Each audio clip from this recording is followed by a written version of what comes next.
दिल्ली के द्वारका पालम क्षेत्र में BWFS एयरपोर्ट कर्मचारी यूनियन के चुनाव हुए, जिसमें 8 पदों पर लोगों ने अपना नामांकन दाखिल किया था। आपको बता दें कि ये यूनियन सिर्फ BWFS India private limited company में काम करती है, न कि पूरे एयरपोर्ट पर। यह इलेक्शन सिर्फ BWFS एयरपोर्ट कर्मचारी यूनियन का था।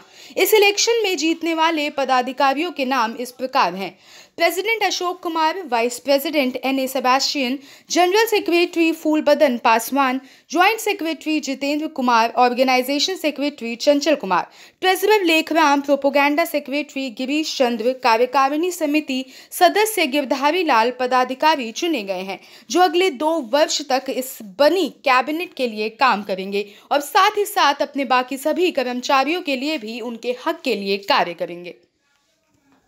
मैं सबसे पहले तो ये कहना चाहूँगा कि जितने मेरे जो भाई आए हैं, इनके लिए सभी के लिए मैं धन्यवाद करता हूँ, जो इस तरीके का इन्होंने हमें एक शक्ति दी है काम करने के लिए, जो पिछले 2 साल से भी हमने किया है। और जितने भी यहाँ पे कर्मचारीगण मौजूद हैं, इन्होंने जो है ना बहुत सहयोग दिया है 2-3 साल में, 2020 से लेकर के और 2022 तक। और मैं सभी का पहले धन्यवाद करूंगा इस चीज़ के लिए।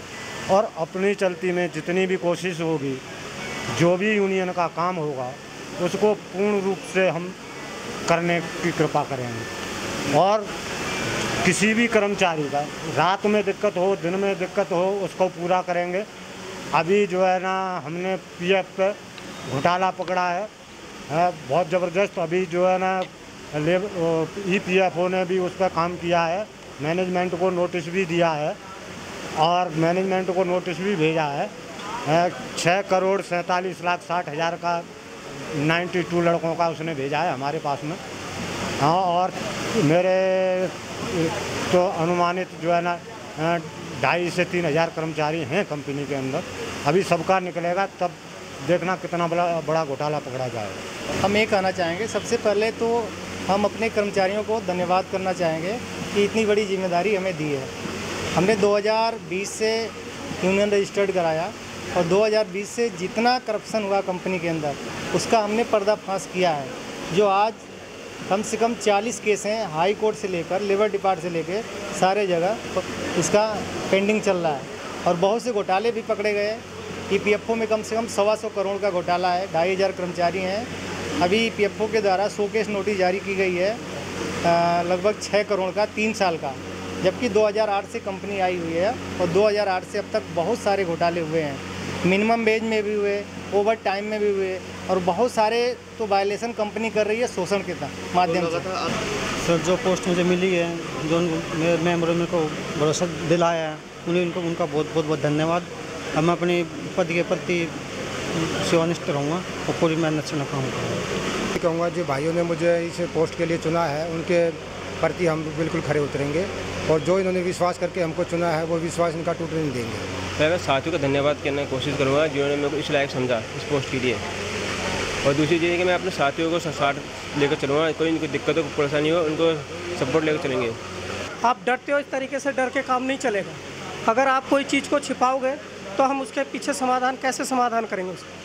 खुल के हमारे सामने आओगे और हमारा साथ दोगे तो हम आपका साथ देंगे जी। चुप रहने से काम नहीं चलेगा, डर के रहने से काम नहीं चलेगा। जिम्मेदारी किस तरह निभाएंगे आप? जो भी इनकी समस्या होगी उसको पूरा करने की कोशिश करूँगा और आगे भी जैसे मैं अभी तक निभाते आया हूँ, इसी तरीके से आगे भी निभाऊँगा। तो मैं अपने साथियों को हाथ जोड़ के धन्यवाद देता हूँ।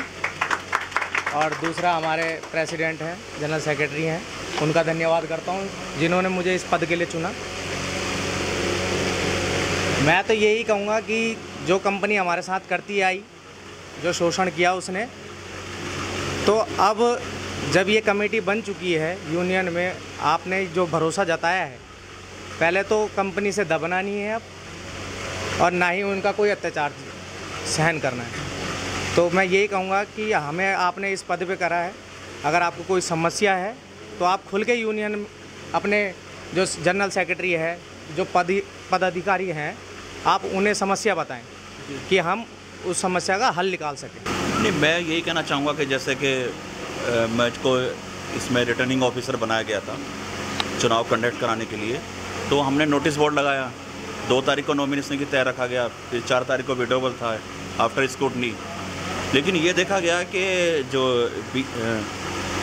BWFS जो यूनियन है, कर्मचारी यूनियन, जो एयरपोर्ट में बहुत सालों से एक्टिव है, काम कर रही है अपने राइट के, अपने अधिकारों को लेकर, ये देखा गया कि बहुत ही एक डिसिप्लिन, एक मतलब आप समझ लो अनुशासनता का एक बहुत ही बेस्ट एग्जाम्पल पेश किया गया है। किस तरह से लोगों ने जो है विश्वास जताया है एक एक आदमी के ऊपर, कोई नॉमिनेशन ना आके, कोई झगड़ेबाजी नहीं, कोई ग्रुपिज्म नहीं, और आराम से, बहुत ही आराम से, स्मूथली जो है ये इलेक्शन कंडक्ट हुआ है बहुत ही तरीके से।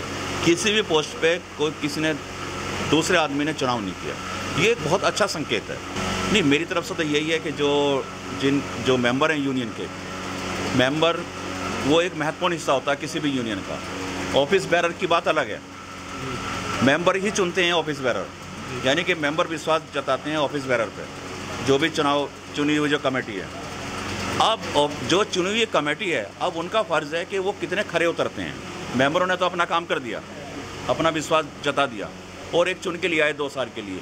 अब मैं ये कहना चाहता हूँ कि जो कमेटी है ये अगले 2 साल में हर वर्कर के अधिकार को लेकर, हर वर्कर के राइट को लेकर काम करें, और ये सिद्ध करें कि भाई जो हमको चुना गया है वो वाकई सही चुनाव था आप लोगों का, उस पर खरे उतरना चाहिए इनको। और मैनेजमेंट का जो दबाव है, जो प्रेशर है, जो दमन है, सब मिलकर काम करें। मेरी तरफ से मैं ही चाहता हूँ, मेंबर हो चाहे एग्जीक्यूटिव मेंबर हो, और उसका बाखूबी मुकाबला करें ताकि मैनेजमेंट भी झुके, और जो भी लीगल राइट हैं, चाहे वो मिनिमम वेज हो, चाहे ओवर टाइम हो, चाहे वो बोनस हो, तमाम जो मिनिमम वेज हो, तमाम जो चीज़ें हैं उसको लागू कराने में जो है सब मिलजुल कर काम करें।